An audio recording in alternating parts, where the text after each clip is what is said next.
this is Laneji here, and I want to welcome you back to my channel. As you could see,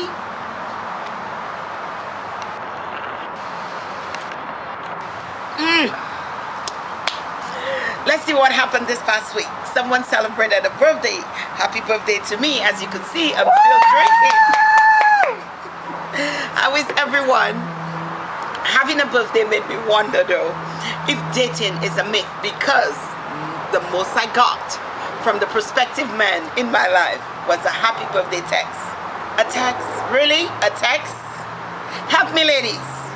Am I the only person in this entire world who feels like a man, a potential man, a man that is planning to have sex with me this century, not this decade, the decade is gone, this century, sending me a text on my birthday is ridiculous? Am I stuck in a parallel universe and all the single male species have turned into a prepubescent teenager? Then no, what is happening? Now, in all honesty, I can't blame that. I'm a hopeless romantic who believes in dating, in courting, getting a man to have me fall head over heels in love with him, getting engaged, married, and living happily ever after. I know, yes, I heard it a few million times. It only exists in the world, no, in my books or on a beautiful romantic movie on Hallmark. Oh, please. Prince Harry is living his castle and his prince, and he doesn't even want the title. Guess what? For Meghan, and he's moving to North America. Now, are you telling me that I cannot find one man in North America that will cross the street to say happy birthday to me on a phone call instead of a text? The nerve of this man. Now, I have no experience with dating whatsoever. Very little, I would say. Okay? So, because the first time I dated this guy, I ended up with a child. My daughter. Yes, we got married and divorced, and then he disappeared, and I was left to raise that child by myself. Ladies, we all know bringing random men around our children is insane. We know that. We don't do this. Okay? But I still felt hard for a snake in the grass. But he was fine, guys. He was ugly as hell, but he was tall. His voice was good. He made me feel like a princess, and that's all what we want, right? He showed up with the manufactured catalog that came with me, and yes, he had me by the word hello. Yes. Left me with a son though. He didn't marry me, no. Left me with a son to raise. Now I'm running around with 2 children to raise, right? Now, where is my eye rolling emoji? With 2 children to raise, do you foresee a man running around you? No. Now that take another 10 years out of my life. So what I did, I threw myself into school, into my kids, into work, and everything on Netflix. Well, Netflix wasn't there before. So everything on TV until Netflix and Hulu came in to save me. Now, onto a new era, okay? Hear me. Kids are all grown. I'm done with school. And to my dismay, every species of men running around on the globe is extinct. Here I thought the Discovery Channel were only talking about animals. I didn't know they were talking about men too, getting extinct. Excuse me, why does it feel like every man is just out of jail?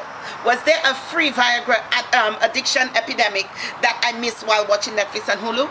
Because for the single man who thinks that dating us is an excuse for a drive-by, just remember we can get a cup of tea, and I mean an orgasm, right? We can get this much faster without you giving it to us on any day. And if you get my drift, ladies, right? We can do this. We don't want you just one orgasm. We can do this. We have this thing cornered. We learn how to give it to ourselves ages ago. We want you for other things, right? Is it just me? Okay? Why would we, okay, if it is not meaningful? Now, if you are me, right? If you are into me and I'm into you, God forbid, okay? Slow down your pace, because having sex with random guy is never a good thing for the poor guy. Never. Okay? He rarely fares well during that loveless tryst. Okay? As a nurse, I would be thinking of every sexual transmitted disease that the poor man can possibly deposit while he's running around with his cum. Right. Okay, every single one of them, and I know every single one of them and how to treat them and what they look like with their signs and symptoms. So no, I don't want to have sex with you because you look cute, because I'm thinking the cuter you are, the more women have deposited things into you and the more you'll drop over. Okay, good.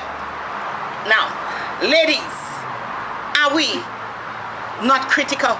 Extremely critical, especially if it's some random man. Now, if we are in love, this man can have nothing to his name, right? He can be a size 2, length 2 inches, and we still think he's a giant because we love him. Guys, please tell us that. Let us fall in love with you so we are not so critical. Because if you don't let us fall in love with you, we are calculating, oh my gosh, how long is he? How wide is he? How big is he? How long will he last? And while we're asking that question, before we realize we're in bed with you, you've already come over. Drop your load, and we're not even in the same area with you. We're not even in the same zip code, because we are now sitting there analyzing you because we are not in love. Okay? Now, don't ask me how it is so. It's a law of nature, I presume, I guess. Okay? Where are the bloody men? Which is what I'm asking. Okay? What are we to do without them? Okay? I have met all the newer models and I'm not interested. I'm not interested. I'm not impressed with them. I am only meeting men who are interested in hooking up. Nothing else. If the second word out of my mouth is not an invitation to my bed, the eyes glazed over and the enthusiasm fizzle out like a deflated, I would say, tire. Let's stick to the word tire. We are overtaken by impulsive, empty-headed guys, or boys, I would say.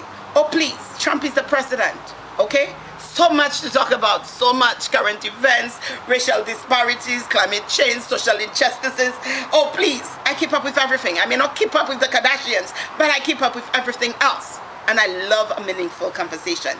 So please, okay?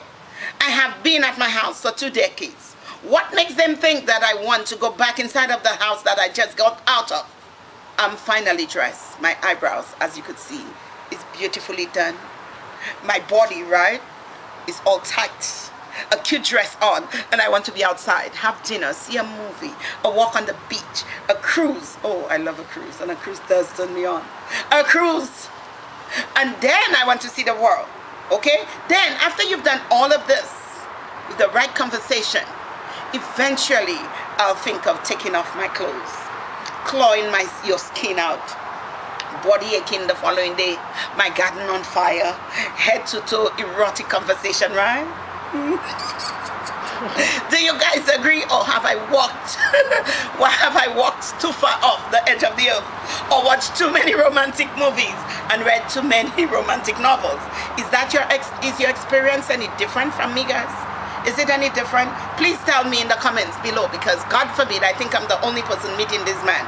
I want my sexual experience to be with someone I love. So if sex is horrible, I will be too in love with him to notice. I want depth. I want sensuality. I want to be intrigued, and I wouldn't mind getting to know more about him, okay, than his views on how big his penis is or his circumcision scar. I need more. So before I settle down with the next man that is going to take me to the other half of the century, well, quarter century if I live long enough, I want to date. Is that too hard to ask? Please remember to look for my link of my book, Forbidden Encounters. It is down below. And look for the remainder of this blog. It is under my Why Love Hurts blog, and I will add them in for you. And for the rest of the day, I'm going to be drinking the rest of the birthday champagne and eat as much of the cake as I can find, because what else to do? Now, I would have loved to be doing something else, but since I can't find a man to do what else I would love to do, right? Let me drink my wine in peace. Okay? Have a good day. Thanks for coming. Bye-bye.